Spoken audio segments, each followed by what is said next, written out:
Iyyaasuu tokko shan dubbisu namni tokko immoo Luqaas 5:4 naaf dubbisu laakkasidha kutaan kuni bara jireenya kee hundumaatti nama si dura dhaabbachuu danda'u hin jiru. Musee wajjin akkuma ture si wajjin nan ta'a. An sinniisu sinirraanfadhu. Maal jedha kutaa kanarratti Iyyaasuu tokko sharratti bara jireenya keetti kan si dura dhaabbatu hin jiru yaa Iyyaasuu. Musee wajjin akkuma ture si wajjin nan ta'a.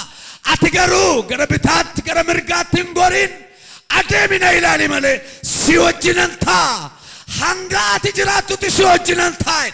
Isa Museen karaa dhaabee Iyyaasuun itti fufsiise ergaan sii qaba harka keessa qabadhu namni Waaqayyo wajjin jiru isa inni tokko karaa dhaabee itti fufsiisa amiin jettaa laata. Gara tuujibichaatti qurxummii qabuudhaafis kiyyoo keessan darbadhaa. Simoon immoo deebisee yaa barsiisaa edaa halkan guutuu baay'eetti dadhabne homaas hin qabne amma garuu ergati dubbatte dubbii keetiif jecha harka ol fuudhadhaa gaalaa utuu Yesuus hin naqe waan tokkoyyuu hin qabne bookee nutti hin galle erga Yesuus naqee garuu qurxummii gosa 153tu qabame ergaan sii qaba har'a harka keessa qabatta dandeesse si wajjin wanta Waaqayyootiin wanti biyya kana keessaa dhalootaaf hin qabamne karaa kee qabama jalaa jira Waaqayyo. Ergaa nama 51dha har'a akkasan jedhaa jira kallattii ati jirtuun si wajjin ta'u Waaqayyo hin mul'ata. Si wajjin ta'a ati si mul'ata Yesuus si mul'ata. Si wajjin ta'a lafa gadi qabamte kanaa ol baata. Si wajjin ta'a duwwaa keetu guuta. Si wajjin ta'a hirruu irraanfatta. Si wajjin ta'a beekamtii keetu dabala. Harka ol fuudhadhu oluma kaasi. Namni tokko bichaan naa wajjin ta'u Waaqayyo miila na mul'ataa jedhu namni tokko. Namni Waaqayyo wajjin ta'u dhibee dafi hirruunsaa hin mul'atu guutuu isaatu mul'ata. Namni Waaqayyo wajjin ta'u jedhi dafee ariitiidhaan karaan hirkaan badu masmarri hirkaan badu milkaa'ee manatti gala. Iyyaasuutti kana dubbatee boqonnaa 6 irratti Iyaarikoo ol lixuuf gadi ba'uunsaa kan saba Israa'el rakkise si wajjinan ta'a bara jiraattu hundumaatti namni si dura dhaabbachuu danda'u hin jiru erga jedhee Iyaarikoo taankiidhaan waan meeshaa gurguddaan galagaluu hin dandeenye itti naannaa guyyaatti tokko ja'a naannaa torbaffaatti ofiin ofirra naannaa harka kee ol qabi bara kana booda inni dhaloota jalaa jiguudina ofiin ofirra naannee galagala si dura sababiin isaa Waaqayyo si wajjin ta'uu jalqaba. Ilaame yee jedhe si wajjin ta'a hin milkoofta. Si wajjin ta'a barana Waaqayyo addabaabaa irratti si beeksisa. Si wajjin ta'a waan qabatamaatu harka kee gala har'aa. Amen amen amen amen. Olin galamu gadi hin ba'amu bara. Maal jedha kutaa amma irratti tokko ishee irratti bara jireenya kee hundumaatti namni si dura dhaabbachuu danda'u hin jiru. Musee wajjin akkuma ture.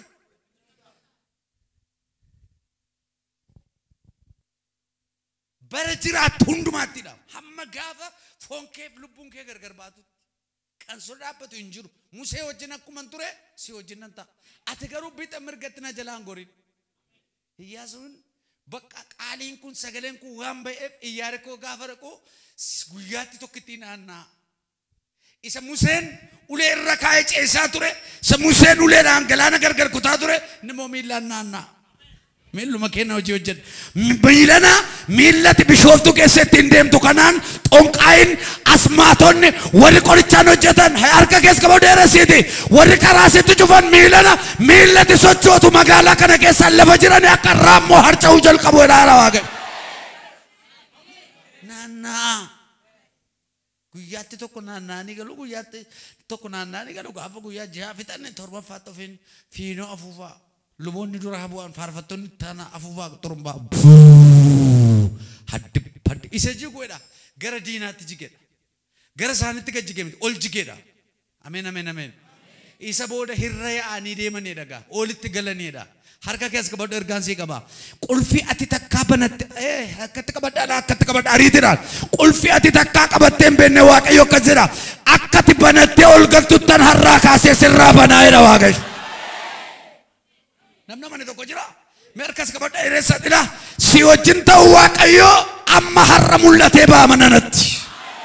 Ameen ameen ameen. Biyyi hojii dhabee naannaa waggaa 7 waggaa 8 dhiyeeni guddisi. Atar ammuma kaatee si wajjin ta'u waaqayyootiin silkiidhaan bilbilanii si waamu. Amtammumaa jalqabanii silkiidhaan bilbilanii eetalandeesse jijjiirraan iddoo si argameera kootu. Ammumaa jalqabanii waa'ee keetiif abjuu haaraan jalqabaa. Eewu kana manee harka isaas qabatee dafee tokko narra buusa. Dhuguma waaqayyo duunatti dubbateedha yoo ta'e har'aa keessi wajjin ta'u waaqayyo argitaati.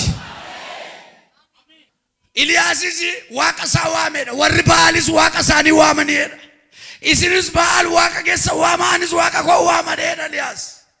Waaqa Ba'aal ganamaa kee amma galgalaatti homaa gochuu dinnaan waaqa Iliyaas immoo kase yaa waaqa koo jalqabi gaa ibidda gadi buusennaan ibiddi xaphi godhee dhufee gubeedha. Harka kee ol kaafadhu ergaan qaba. Waaqayyoon kee biyya kana keessatti pheenxeedhaati. Ani pheenxeedha garuu naa raawwachuu didee kakuun koo kan jettu ergaan sii qaba. Kakuun kee kan itti raawwatu asumaanan jala mureessitti mee deema. Inni dhumaa waaqayyo akka jedhee jilbaan oliyyannoo isaa waaqayyo wajjin fixadhu manni murtii oliyyannoo qaba. Oliyyannoo waaqayyo wajjin namaa wajjin qabdu sana jilbaan soomaan fixadhu waaqayyo akkasiin jedhaa jira. Har'a si wajjin ta'u koo adda baabaa irratti mul'isaa jira waaqayyo. Yoosefi wajjin ta'u waaqayyo Yoosef irraa simboo kaa'e. Waggaa macaafa seera uumaa boqonnaa 35 kaatanii gaafa ilaaltan lakkoofsa 5 kaatanii gaafa ilaaltan Yoosef mucaa quxisuu mana abbaa isaa keessaa mucaa isa dhumaati. Mucaa isa dhumaa. Mucaa isa dhumaa Yoosef. Gaaf tokko akkana jedhe bissii 11 tokkoof sagadaa'e. Abbaan Yoosef ijoollee 12 qaba. Akka jechuun aasaa ogummaadhaan yookaan aasaa cimaadha aasaa Yoosef haasee akkana nusi saganna jechuudhaare. Bissii 11 tokkoof sagadaa'e. Bakka agartanii irra bu'eera. Mana kee keessa har'a dibatis irra bu'u tokko dhufeera. Maatii kee keessa. Yoosef erga abjuu kan erga mul'ata kan argee rakkinnitti baay'ate Yoosef. Obbolootatu isa jibbe. Obbolaatu isa qale. Obbolaa boolla hunduu keessa buuse. Obbolaa kaabbortii irraa fudhate. Namni tokko argameera. Gidiraan Yoosef irratti wal jijjiire. Utuu Yoosef hin ajjin ejjitee taadhan. Utuu Yoosef haadha manaa Phoxifaaraa wajjin ijiisin ciiftee taadhan. Waggaa 13 mana hidhaa keessa gale. Attam ta'a utuu waan tokko hin balleessin ammatu hidhamtani. Fakkeenyaaf ati nama nana. Utuu waan tokko hin godhin ammatu gootee taadhanii kaatinaa sitti kaan attam ta'a. Sinni boo dhugaa falmachuuf achi buutee as buutu boolla keessa. Yoosef dhugaan hin dubbatu mana dhaataa. Dhugaan hin dubbataa jallumaadhaa. Dhugaan ispaaltii cabsee ba'a. Dhugaa ukkaamsitan nuun dandeessan hin ba'ani bakke. Sobi garuu eedha. Yeroodhaaf cululuqee akka ijoolleen kun mootiksee dibattee fuula kana geeddarattee dhuftu fakkaata sobi. Gaafa galanii irraa miicanii fuula urjinaala isa gooftaan uume. Mee harka keessa qabadhu ergaan qaba. Har'aa kee waaqayyo si wajjin haa ta'u amiin jedhime.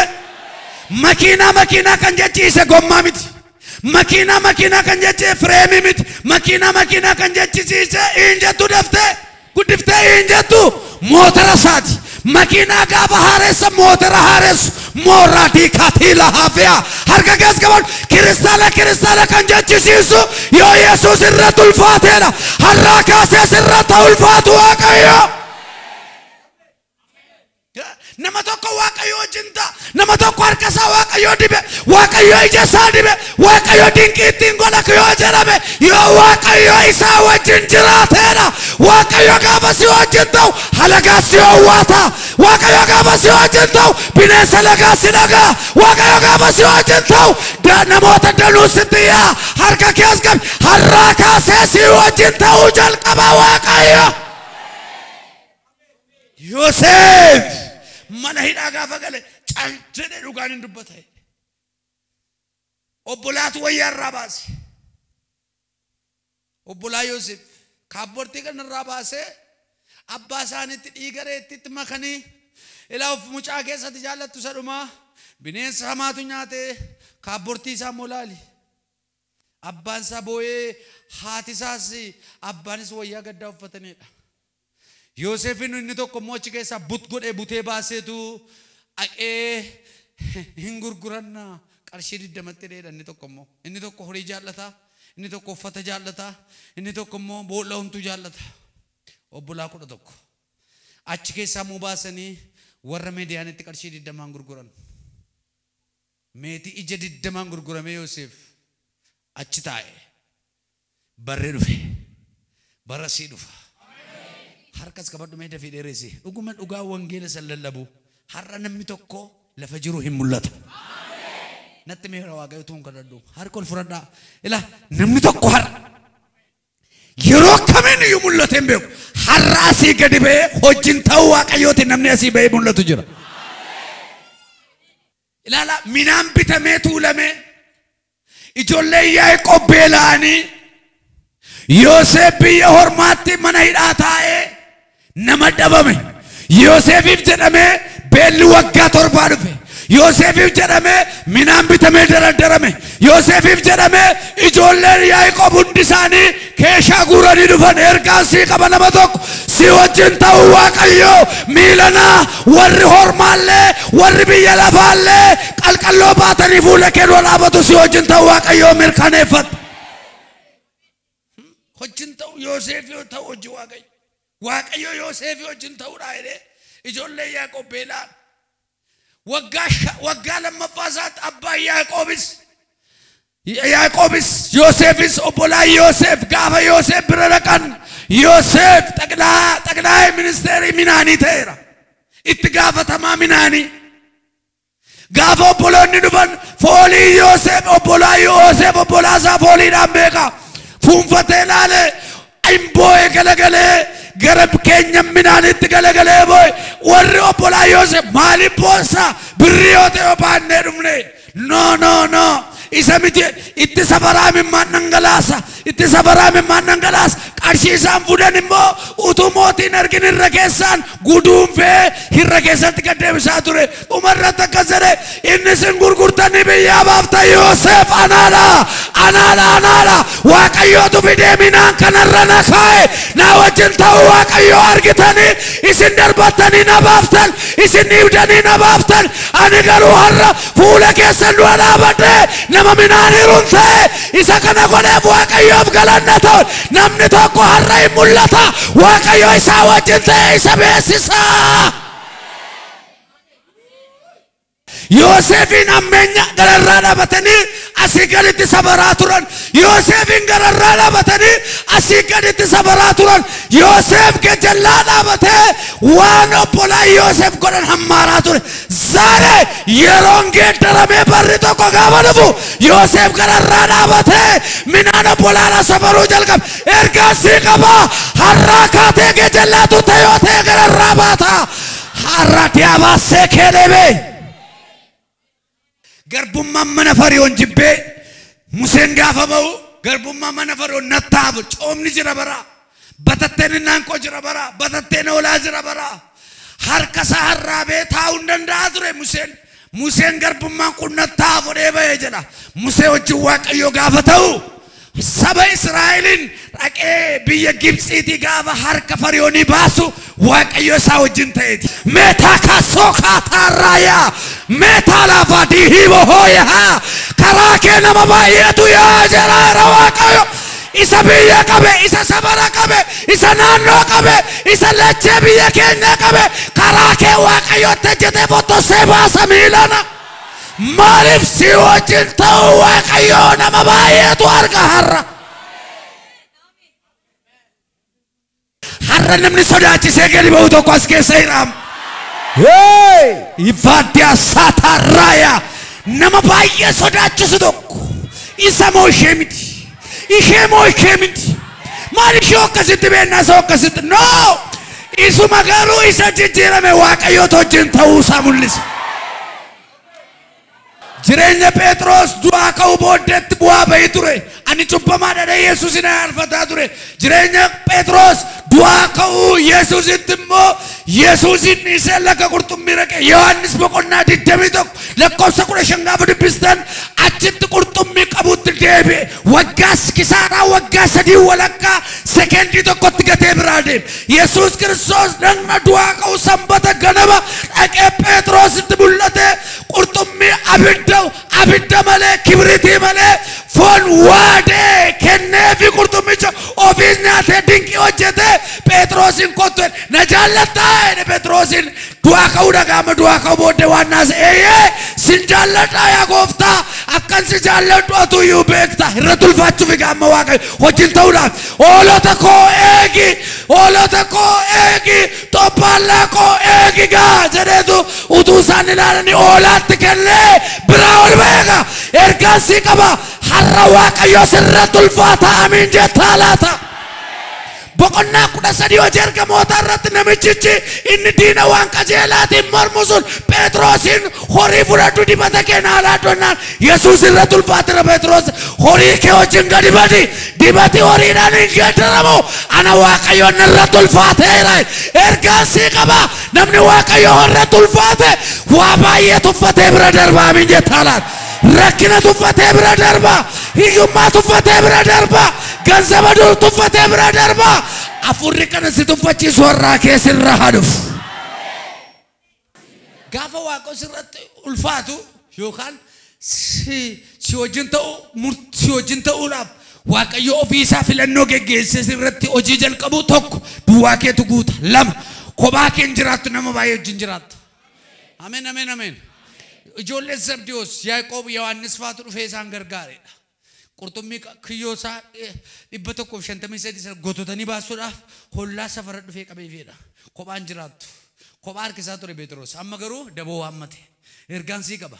Harkaa gara afaanii ta'e takka namni mana kee dhufee waan nyaanne kaleessa fa'aa namni mana namaa raqaa ture callumattee dilbisii keessa ciisaa ooltame ergaan sii qabam harka ol qabadhu ergaan sii fuudhee dhufe gooftaan akkasiin jedha ofirraa haftee nama gargaarta. Ini sadapan dirqama Waaqayyo sitti laate baata. Ameen ameen ameen. Wangeela lallabu dubbachuu labsu. Ameen ameen ameen. Har'aa jalqabdee dirqamni Waaqayyo karaa kee raata. Mee akka Waaqayyo si duukaa jiru laallaka. Injirani namoonni tokko tokko. Injirani hojiin ta'uu Waaqayyo har'a si hojiin siif diina kee gidduutti garaagarummaatu uumama. Waaqa Hiliyaas. Waaqa Elsaa jedhaa turani. Waaqa Elsaa ija tarandeesse.